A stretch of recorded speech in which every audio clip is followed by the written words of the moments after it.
সুন্দর একটা প্রশ্ন করেছেন। সেটা হচ্ছে আপনার হাজব্যান্ড নাবালেগ অবস্থায় হজ করেছেন। কেউ যদি নাবালেগ অবস্থায় হজ করে থাকে তাহলে তার ফরজ হজ আদায় হবে না, ফরজ হজ আদায় হবে না। তাহলে এটা আমরা প্রথম প্রশ্ন প্রথম কথা পেয়ে গেলাম। আপনার হাজব্যান্ডের ফরজ যে হজ, যদি হজ ফরজ হয়ে থাকে তাহলে আদায় হয়নি না। নবী সাল্লাল্লাহু আলাইহি ওয়াসাল্লামের কোনো ব্যবসা ছিল, এটা প্রমাণিত হয়নি। নবী সাল্লাল্লাহু আলাইহি ওয়াসাল্লাম ব্যবসা করতেন না। নবী সাল্লাল্লাহু আলাইহি ওয়াসাল্লাম মদিনায় আসার পরে নবী সাল্লাল্লাহু আলাইহি ওয়াসাল্লাম কোনো ব্যবসা করেছেন এই ধরনের কোনো বর্ণনা পাওয়া যায় না। সুতরাং নবী সাল্লাল্লাহু আলাইহি ওয়াসাল্লাম ব্যবসা করতেন এই কথা শুদ্ধ নয়। নবী সাল্লাল্লাহু আলাইহি ওয়াসাল্লাম উম্মুল মুমিনিন খাদিজা বিনতে খুওয়াইলিদ রাদিয়াল্লাহু তাআলা আনহা, তার ব্যবসায় নবী সাল্লাল্লাহু আলাইহি ওয়াসাল্লাম নবুয়তের আগে তিনি তার ব্যবসা এর দায়িত্ব গ্রহণ করে ব্যবসা পরিচালনা করেছেন। ব্যবসা পরিচালনা করেছেন। তখনকার ব্যবসা পরিচালনার কাজ ছিল, সেটা হলো মক্কা থেকে সিরিয়া অথবা মক্কা থেকে ইয়ামানে, মক্কাতে যে জিনিসগুলো পাওয়া যায় সেগুলো নিয়ে গিয়ে, অথবা তারা এখান থেকে কিছু জিনিসপত্র নিয়ে গিয়ে সেগুলো সিরিয়াতে বিক্রি করত। বিক্রি করে সিরিয়া থেকে কিছু জিনিসপত্র, কারণ সিরিয়াতে বেশি ভালো মানের খাবার দাবার পেয়ে যেত, খাদ্যদ্রব্য পাওয়া যেত সিরিয়াতে, খাদ্যদ্রব্য এই জাতীয় জিনিসগুলো পাওয়া যেত।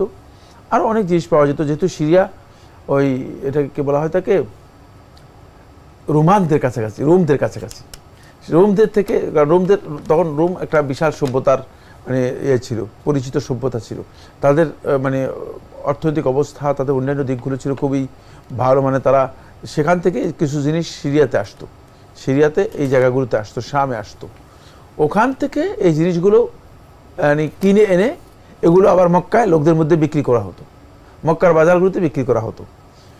এটাকে আপনি বলতে পারেন যে অনেকটা আমদানি রপ্তানির ব্যবসা। মদিনা থেকে কিছু জিনিস রপ্তানি করে সিরিয়া নিয়ে যেতেন, আবার সিরিয়া থেকে কিছু জিনিস আমদানি করে মদিনায় মক্কায় আনতেন। রাসূলুল্লাহ সাল্লাল্লাহু আলাইহি ওয়াসাল্লাম এই কাজটি করতেন, পরিচালনা করতেন। রাসূলুল্লাহ সাল্লাল্লাহু আলাইহি ওয়াসাল্লাম নিজের পক্ষ থেকে কোনো ব্যবসা করতেন না এবং করেননি। যখন রাসূলুল্লাহ সাল্লাল্লাহু আলাইহি ওয়াসাল্লামের কাছে ওহী আসে, নবুয়ত আসে, তখন থেকে আল্লাহ নবী সাল্লাল্লাহু আলাইহি ওয়াসাল্লাম আর নির্ধারিতভাবে কোনো ব্যবসায়ের মধ্যে রাসূলুল্লাহ সাল্লাল্লাহু আলাইহি ওয়াসাল্লাম নিজেকে সম্পৃক্ত করেন নাই, এবং তিনি কোনো ব্যবসা করেছেন মর্মে সহিহ কোনো রওয়ায়াত আছে এটা আমার জানা নেই।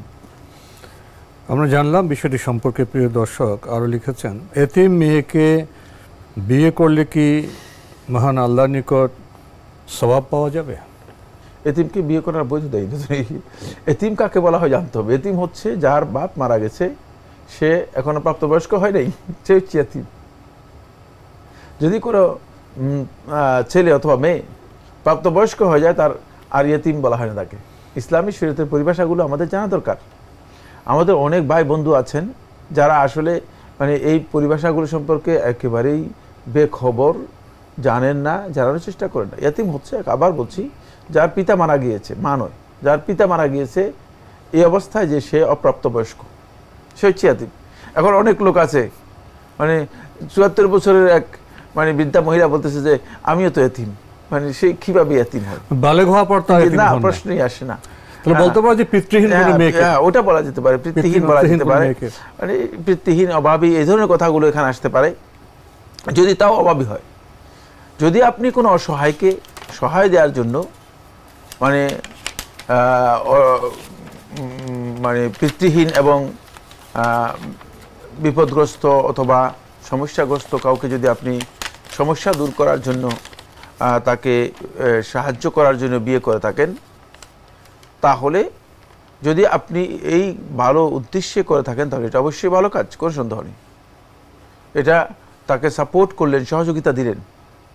সেই অসহায়ত্বের সহায়তা দেয়া, এটা হচ্ছে আল্লাহ তাআলার কাছে সবচেয়ে পছন্দনীয়, সবচেয়ে শ্রেষ্ঠ আমল। আমির রাস বর্ণনা করে তিনি বলেন, রাসূলুল্লাহ সাল্লাল্লাহু আলাইহি ওয়াসাল্লামকে প্রশ্ন করা হয়েছে, আল্লাহ রাসূল সাল্লাল্লাহু আলাইহি ওয়াসাল্লাম আইয়ুল আমালি আফদাল, কোন কাজটি সবচেয়ে শ্রেষ্ঠ, উত্তম? কালা, রাসূলুল্লাহ সাল্লাল্লাহু আলাইহি ওয়াসাল্লাম বলেছেন যে আনফা আন-নাস, যে কোনো একজন ব্যক্তিকে তার উপকার করবে।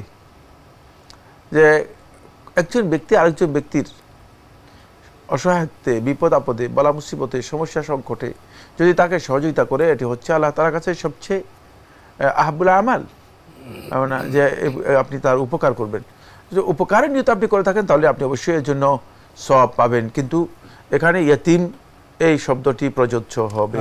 আমাদের হাতে একটি ইমেল পাঠিয়েছেন উম্মে আব্দুল্লাহ, লিখেছেন, আমার হাজব্যান্ড নাবালিগ অবস্থায় হজ করেছেন, তখন তার হজের ওয়াজিব ছুটে গিয়েছে, পালন করা হয়নি, কিন্তু জানা নেই কোন রোকন ছুটেছে কিনা। এখন সে যদি হজ করে তাহলে আগের কোনো ক্ষতিপূরণ বা কাফারা আদায় করতে হবে কি, নাকি সে নতুন করে হজ করলেই ফরজ আদায় হয়ে যাবে?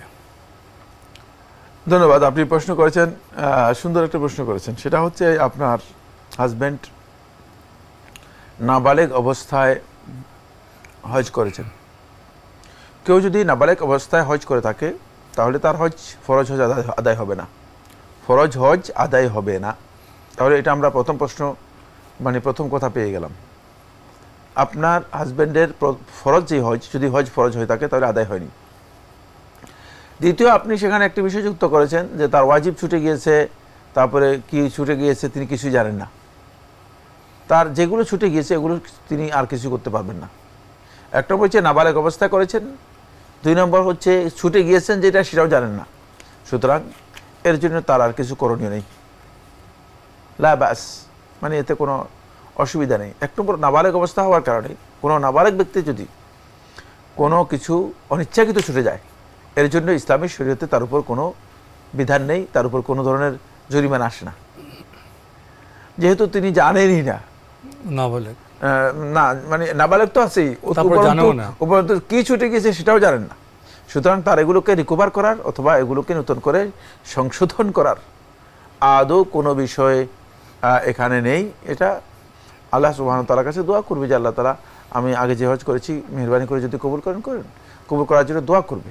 অবশ্যই আল্লাহ তাআলা, বান্দা যখন কোনো কারণে অপারগ হয়, বান্দার অজ্ঞতার কারণে যদি বান্দা কোনো ভুল করে ফেলে অথবা না জেনে কোনো কাজ করে ফেলে, আল্লাহ সুবহানাহু ওয়া তাআলা আমাদের মতো সংকীর্ণ বা কঠোর নন, নাউযুবিল্লাহি মিন যালিক, যে আল্লাহ তাআলা সংকীর্ণ হয়ে বসে আছেন যে ভুল করলে কেন বান্দাকে শাস্তি দেবেন না।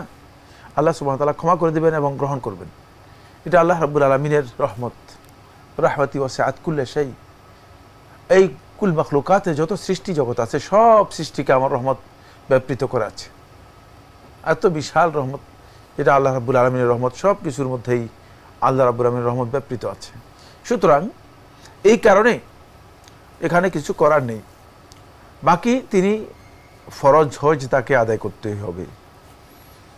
তবে ফরজ হজ আদায় করার আগে যেহেতু তিনি হজ সম্পর্কে জানেন না, হজ সম্পর্কে ভালো করে জেনে নিয়ে, যাতে হজটা তিনি আগেও একবার আদায় করেছেন, না জেনে আদায় করেছেন, মানে তারপরে কি ছুটে গিয়েছে সেটাও জানেন না, এখনও যদি তিনি এভাবে আদায় করেন তাহলে তো হজটা তিনি আদায় করতে পারলেন না।